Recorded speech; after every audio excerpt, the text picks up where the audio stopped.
ABP Ganga, खबर आपकी, जुबान आपकी। आज देश भर में गणतंत्र दिवस की धूम दिखाई दे रही है। आज राजपथ का नजारा देखने लायक है। राजपथ पर आज देश का दम दिखने वाला है। बिल्कुल, और आज राजपथ पर परेड निकलेगी, झांकियां निकलेंगी। इन झांकियों में देश की ताकत के साथ साथ सांस्कृतिक विरासत की भी झलक होगी। सुबह 10 बजे के पास प्रधानमंत्री मोदी राजपथ पहुंचेंगे। उसके बाद से कई कार्यक्रम लगातार वहां पर होने वाले हैं। इस बार का गणतंत्र दिवस क्यों खास है, क्या है इस बार के गणतंत्र दिवस में पिछली बार से अलग, इन सभी पर चर्चा के लिए हमारे साथ अभी एक पूरा पैनल जुड़ रहा है। हम मेहमानों के साथ चर्चा करेंगे कि इस बार 72वें गणतंत्र दिवस पर क्या विशेष है, क्या खास है। जी हाँ, बिल्कुल, और उनसे जानेंगे कि पिछले गणतंत्र दिवस से इस गणतंत्र दिवस में क्या फर्क आया है। भारत के सशक्त होने में, भारत के विजन में, भारत के सामर्थ्य में, जिसकी झलक आज राजपथ से पूरी दुनिया देखने वाली है। देश भर में गणतंत्र दिवस की धूम है। राजपथ पर देश की ताकत दिखेगी। राष्ट्रपति राजपथ पहुंचेंगे, करीब 10 बजे राजपथ पहुंचेंगे प्रधानमंत्री मोदी। यूपी उत्तराखंड में भी आज के दिन ध्वजारोहण होगा। कोरोना के गणतंत्र दिवस परेड में बाकी सालों से आज क्या अलग रहने वाला है। देश की आन बान शान का प्रतीक राजपथ पर आज के दिन की ये परेड किस तरह से अलग होगी, इस पर भी हम चर्चा करेंगे।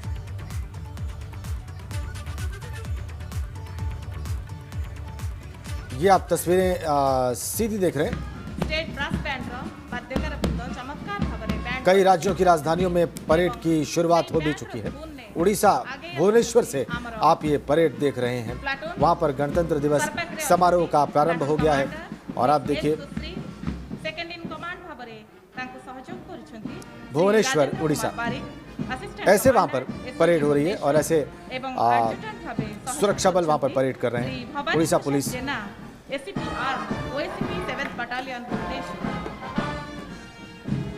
सुरक्षा बल उड़ीसा के, और वहां पर जो केंद्रीय सुरक्षा बल तैनात है वो भी इस परेड का हिस्सा।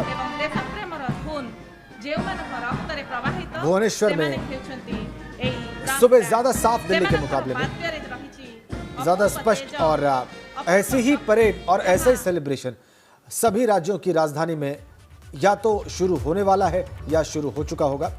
वो तस्वीरें लगातार एबीपी गंगा आपको दिखाएगा, विशेष तौर पर उत्तर प्रदेश की राजधानी लखनऊ और उत्तराखंड की राजधानी देहरादून से। तो इस बार गणतंत्र दिवस पर एक और इतिहास दर्ज होने जा रहा है। 72वें गणतंत्र दिवस पर काफी कुछ बदला नजर आएगा, जो इस दिन के इतिहास में सबसे अलग होगा। इस दिन क्या बदला जाएगा, इस रिपोर्ट में आपको दिखाते हैं।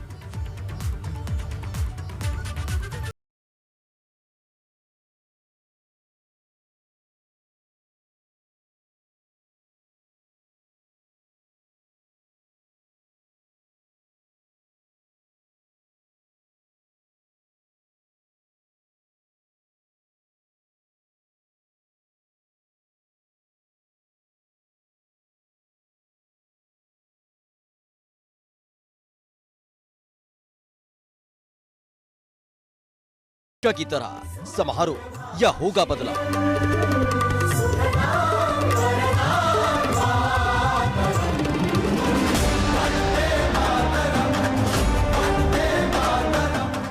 अदृश्य वायरस का समारोह पर कितना पड़ेगा असर।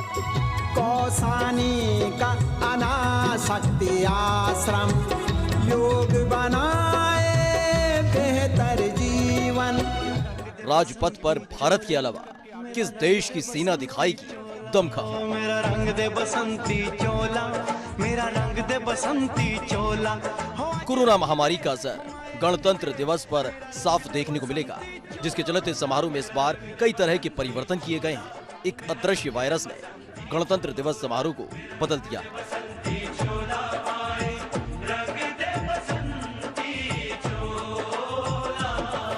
इतिहास में ऐसा पहली बार होगा जब गणतंत्र दिवस की झांकियां लाल किले तक नहीं जाएंगी। आया है बापू का टेलीग्राम, जारी रखना अपना ये संग्राम। छोड़ो भूख हड़ताल मगर आवाज उठाओ। तो इस दिन होने वाली परेड की दूरी भी आधी कर दी गई। बसंती चोला, मेरा रंग दे बसंती चोला। दुनिया में तबाही मचा चुकी महामारी का असर गणतंत्र दिवस समारोह पर भी पड़ा है, जिसके चलते कई तब्दीलियां की गई हैं। बसंती चोला, मेरा रंग दे बसंती। हर साल इस समारोह में जो भव्य परेड राष्ट्रपति भवन यानी विजय चौक से लाल किले तक निकलती थी, उसकी दूरी में बदलाव कर दिया गया है। अब 8.2 किलोमीटर की जगह 3.3 किलोमीटर यानी नेशनल स्टेडियम तक ही परेड निकलेगी। इस बार परेड इंडिया गेट के पीछे नेशनल स्टेडियम तक ही निकलेगी।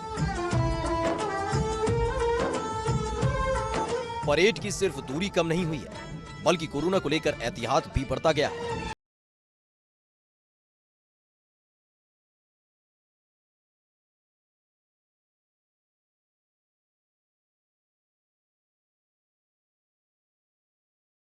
परेड में हर दस्ते में 144 सैनिक शामिल होते थे, वहां इस बार सिर्फ 96 सैनिक शामिल होंगे, वो भी सोशल डिस्टेंसिंग के साथ, यानी कि परेड करते वक्त सैनिक आपस में दूरी का भी ख्याल रखेंगे। इसके साथ ही सैनिकों के अलावा समारोह में शामिल होने वाले लोगों को मास्क पहनना होगा। गणतंत्र दिवस के समारोह की रौनक फीकी नहीं होने वाली, लेकिन उसे मौके से देखने वाले लोग जरूर कम होंगे। जहां हर तरफ ये भीड़ नजर आती थी,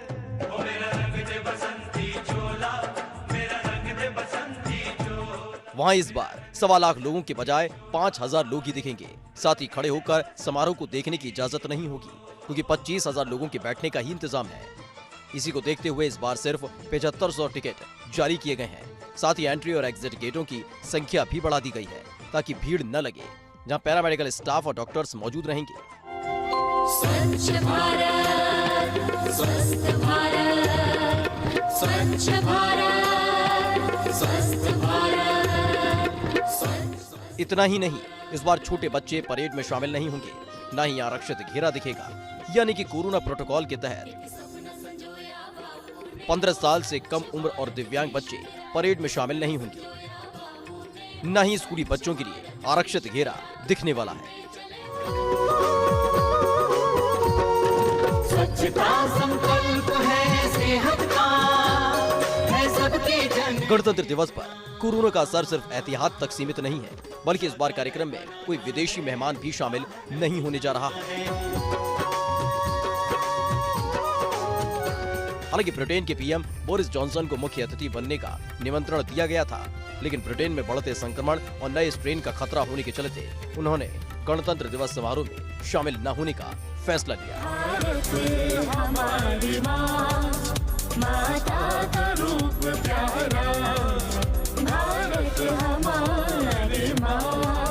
ब्यूरो रिपोर्ट, एबीपी गंगा।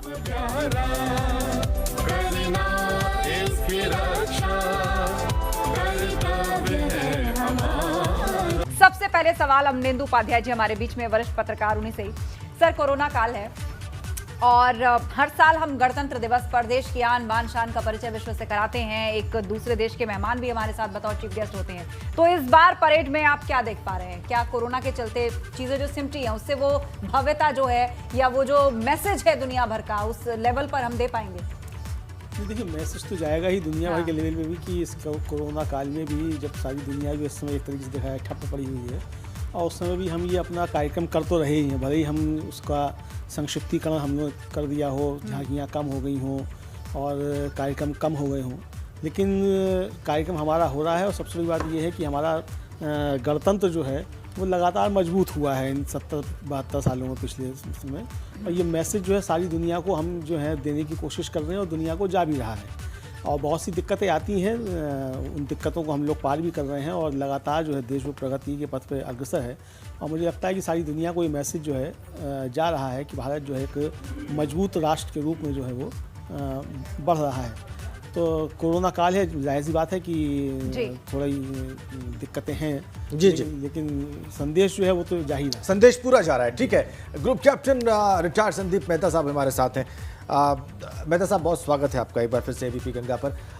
ये फोर्सेस की जो परेड होती है, हर वर्ष होती है, हमने देखा है तीनों ही आर्म फोर्सेस जो है वो इसमें शामिल होती हैं। इस बार उसमें भी क्या कोई परिवर्तन हमको दिखाई देगा, या जैसे पिछले वर्षों में होती रही है, जिस स्ट्रेंथ के साथ होती रही है, वो सब ही आज हमें दिखेगा?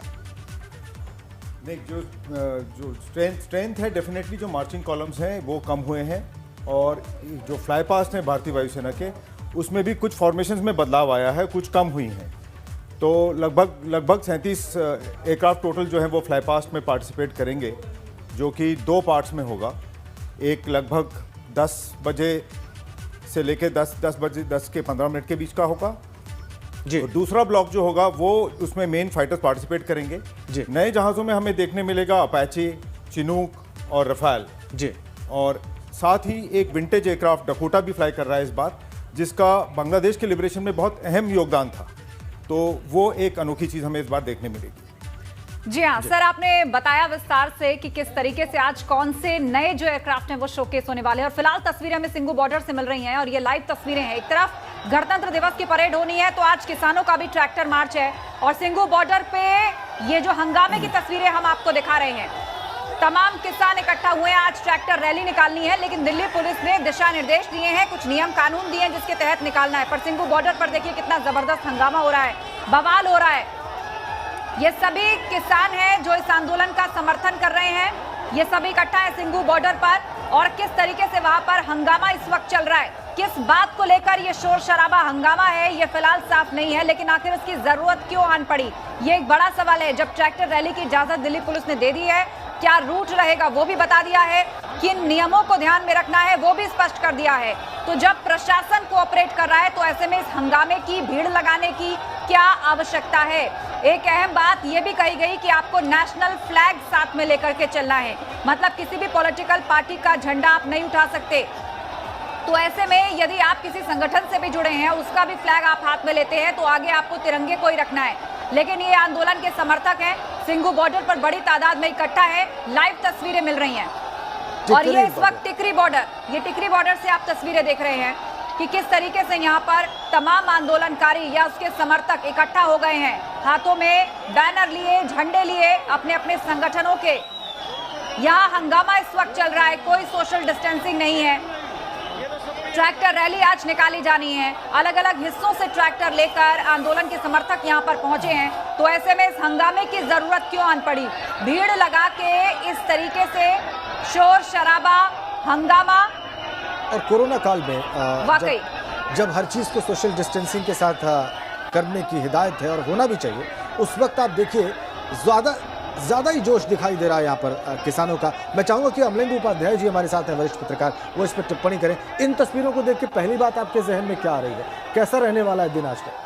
नहीं, दिन मुझे लगता है आज अच्छा रहेगा और ये मुझे लगता है कि एक अच्छा संकेत भी है कि एक तरफ जो है वो देश का गणतंत्र दिवस जो है वो मनाया जा रहा है जिस तरीके से मनाया जाता है जी, और दूसरी तरफ गढ़ का गणतंत्र दिवस जो है वो भी मन रहा है जी। तो ये हमारे लोकतंत्र की मजबूती को दर्शाता है कि यहाँ जनता भी जो है वो अपना गणतंत्र दिवस जो है मना रही है। तो ये जो शोर शराबा और हल्ला गुल्ला है, ये तो जाहिर सी बात है कि जब जनता इकट्ठा होगी तो होगा ही जी। उसको उस परिप्रेक्ष्य में भी देखने की ज़रूरत है। जहाँ तक झंडों की बात है तो जाहिर सी बात है कि उनके अपने झंडे भी हों, तिरंगे भी आप देखिए खूब लहरा रहे हैं। तो थोड़ी सी चीज़ें जो है वो अवॉइड भी मुझे लगता है कि करनी चाहिए बहरहाल। लेकिन सोशल डिस्टेंसिंग क्या मतलब जो फिजिकल डिस्टेंसिंग है जी, उसका जरूर पालन किया जाना चाहिए और ये जो है आंदोलनकारियों को उसका थोड़ा सा ध्यान रखना चाहिए। वाकई ध्यान रखना होगा क्योंकि ये बहुत संवेदनशील घड़ी भी है। एक तरफ पूरी दुनिया की निगाह होती है हमारी गणतंत्र दिवस परेड पर और ये काफी दिनों से चर्चा का विषय बना हुआ है कि इसके पैरेलल किसान भी इकट्ठा हो रहे हैं, एक रैली निकालना चाहते हैं। तो आज दिन भर हमें ऐसी तस्वीरें मिलती रहेंगी, लेकिन फिलहाल हम लौटते हैं आज की सबसे बड़ी तस्वीर, गणतंत्र दिवस। भारत आज अपना 72वां गणतंत्र मना रहा है और हमारे साथ पूरा गेस्ट पैनल जुड़ा है। Group captain retired Sandeep Mehta ji भी हमारे साथ है। संदीप मेहता जी, आपसे समझना चाहेंगे कि आज थल सेना की तरफ से क्या देखने को हमें मिलेगा? थल सेना की के साथ हम देखेंगे आर्मर्ड कॉलम्स, मार्चिंग कॉन्टिजेंट। जैसा कि अभी बताया गया शुरू में, सबसे पहला जो मार्चिंग कॉन्टिजेंट होगा वो बांग्लादेश आर्मी का निकलेगा, क्योंकि इस बार जो है ये 50वीं वर्षगांठ हो रही है 71 युद्ध की, बांग्लादेश के लिबरेशन की। और उसके पीछे आर्मी के सारे कॉन्टिजेंट निकलेंगे जिसमें हमें देखने पड़ेंगे उनके आधुनिक वेपन T-90 टैंक्स और उसके पीछे उनके रेजिमेंट के कॉलम्स निकलेंगे। हालांकि इस बार ट्रंकेटेड है, पहले की बजाय इस बार कम कॉलम्स हैं मार्चिंग के, और उसके पीछे फिर NCC के मार्चिंग कॉलम्स और टैब्लूज निकलेंगे। ठीक है, हमारे साथ MP सिंह साहब भी हैं, रिटायर्ड नेवल ऑफिसर हैं। सिंह साहब, एक बार फिर से स्वागत आपका। नौसेना के लिहाज से और नौसेना के कंटिंजेंट जो आज मार्च करेंगे उसके लिहाज से आज का दिन कैसा रहने वाला है, क्या तस्वीर हम देखने वाले हैं सर? देखिए, सबसे पहले मैं आपके चैनल के माध्यम से समस्त देशवासियों को 72वें गणतंत्र दिवस की बहुत बहुत शुभकामनाएं देता हूं। आज का जो कंटिनेंट है, जो मार्चिंग है, जो हमारी रिपब्लिक डे की ऐतिहासिक परेड है, उसे हम उसी परिप्रेक्ष्य में निभाते हुए आगे बढ़ रहे हैं। कोरोना काल होने के कारण कुछ हमने उसका साइज़ कुछ छोटा किया है, लेकिन बहुत सारी चीज़ें हमने उसमें अनेक जोड़ी भी हैं जो पिछले साल नहीं थी। नेवी के पॉइंट ऑफ व्यू से जो नेवी का मार्चिंग होगा, जो नेवी का कंटिजेंट है, वो बिल्कुल उसी तरह का है। नेवी का जो बैंड भी होता है वो भी उसी तरह से रहेगा, एक अट्रैक्शन होता है वो भी, और जो शोकेस होगी बाकी अन्य चीज़ों की वो भी वही रहेगी। और जैसा कि अभी ग्रुप कैप्टन साहब ने बताया कि इस बार का एक नया फीचर ये है कि बांग्लादेश लिबरेशन के 50 वर्ष पूरे हुए हैं और उसमें भारत का कितना बड़ा योगदान रहा है, वो उसी को रिकॉग्नाइज़ करते हुए आज उन्होंने अपनी ट्राई सर्विसेज का तीनों सेनाओं का एक कंटिजेंट भेजा है जो मार्चिंग में बहुत आगे रहेगा। और ये एक नयापन है इसमें, और डेफिनेटली हमारा जो अपाचे, चिनूक और रफाल जो हैं वो डेफिनेटली अट्रैक्शन होंगे इस बार की परेड का। जी, तो ये 3 चॉपर्स जो हैं, ये 3 अत्याधुनिक चीज़ें जो भारतीय सेना में शामिल की गई हैं वो अट्रैक्शन होंगे। बांग्लादेश आर्मी आज मार्च करेगी, उसकी वजह अभी मेहता साहब ने बताई कि 50 वर्ष पूरे हो रहे हैं, ये गोल्डन जुबली है बांग्लादेश लिबरेशन वॉर की, ये बड़ी बात है और इसलिए इस गणतंत्र दिवस की परेड में ये बहुत खास बात रहने वाली है। उपाध्याय जी, ये तो वाकई बड़ी अद्भुत बात है। 71 की लड़ाई को, बांग्लादेश के लिबरेशन वॉर को 50 वर्ष हो गए और बांग्लादेश आर्मी का कंटिजेंट आज दिल्ली में मार्च करेगा भारत की रिपब्लिक डे परेड में। जी बिल्कुल, ये महत्वपूर्ण बात है और सबसे बड़ी बात ये है कि ये इस बात को भी दर्शाता है कि भारत जो है वो किस तरीके से अपने आसपास जो है वो एक सतर्क दृष्टि रखता रहा है हमेशा से, और एक जहाँ भी अन्याय होता है आस पड़ोस में तो उसके खिलाफ भारत जो है एक सशक्त प्रतिरोध जो है वो दर्ज कराता है। और बांग्लादेश का युद्ध जो है जिस तरीके से हुआ, भारत ने उसमें जिस तरीके से अपना हस्तक्षेप किया और बांग्लादेश बना, और बांग्लादेश के निर्माण में भारत की जो महत्वपूर्ण भूमिका थी, तो उसको भी ये दर्शाता है। और ये एक अच्छी संदेश जो मुझे लगता है कि सारी दुनिया को भी जो है ये जा रहा है कि भारत जो है वो शांति की दिशा में भी जो है किस तरीके से प्रयास करता है, और दुनिया में जहाँ भी आज़ादी की लड़ाइयाँ होती हैं, भारत जो है उन आज़ादी के लड़ाकों के साथ जो है वो खड़ा रहता है। तो बिल्कुल, वक्त आने पर भारत ने स्टैंड भी लिया है, सही का साथ भी दिया है, और आज जिस तरह से फॉरेन पॉलिसी भारत की है उस पर हम विस्तार से चर्चा करें। लेकिन एक खास बात एनपी सिंह जी आपसे समझना चाहेंगे कि प्रधानमंत्री मोदी ने आत्मनिर्भर भारत के तहत जो डिफेंस सेक्टर है उसमें बहुत कुछ हमारे देश में ही बनाया जाए उसको प्रमोट किया था, तो क्या आज उससे जुड़ी भी कोई झलक हमें राजपथ पर देखने को मिलेगी कि हमने क्या क्या बनाया है, कितनी तैयारियां हमारे देश के ही अंदर हुई है? बिल्कुल, ये जो सबसे महत्वपूर्ण बदलाव अगर आप देखेंगे और पिछले कुछ वर्षों में हम ऑब्जर्व कर रहे हैं और इस चीज़ को दुनिया भी देख रही है, और जो लॉन्ग टर्म में हमारे देश के लिए बहुत ही प्रोडक्टिव होने वाला है, वो है कि हम टोटली बाहरी देशों से जितने भी सेना के साजो सामान हैं उन्हें लेने के बजाय जो अपना निर्माण शुरू कर रहे हैं वो एक बहुत बड़ा कदम है आने वाले टाइम में। क्योंकि अगर आप देखेंगे किसी भी विकसित देश ने, जो भी चाहे वो यूएस हो, यूरोपियन यूनियन के देश हों या फिर चाइना हो, अगर चाइना का पिछले कुछ दशकों में इतना बड़ा दमखम हुआ है तो वो अपने इंडियनाइजेशन के लिए ही, अपने लोकल, अपने कंट्री में उसके मैन्युफैक्चरिंग की वजह से ही हुआ है। और इस सरकार ने बहुत बड़े कदम उठाए हैं हर क्षेत्र में। आपने देखा होगा कि चाहे वो लड़ाकू विमान हो, हेलीकॉप्टर हो, चाहे वो राइफल्स हों, चाहे दूसरे साजो सामान हो, सबका भारत में मैन्युफैक्चरिंग का काम शुरू हो गया है। आपने पिछले ही कुछ दिनों में सुना होगा कि भारतीय वायुसेना ने एक बहुत बड़ा ऑर्डर, लगभग 85 एयरक्राफ्ट, फाइटर एयरक्राफ्ट का ऑर्डर HAL को दिया है। जी। और जो हम बाहर से मैन्युफैक्चरिंग करा रहे थे, जो खरीद रहे हैं, उनका भी मैन्युफैक्चरिंग भारत में शुरू हो गया है और ये एक बहुत बड़ा ऐतिहासिक कदम है और उसकी झलक डेफिनेटली आज की परेड में, डिस्प्ले में हमें देखने को मिलेगी। ठीक है, तो ये भी जो मेक इन इंडिया के तहत भारत में हथियारों का, लड़ाकू विमानों का जो निर्माण हो रहा है, उसकी भी झलक आज की परेड में दिखाई देगी, जैसे कि अभी एनपी सिंह साहब बता रहे हैं। और इसके अलावा बहुत कुछ विशेष रहने वाला है।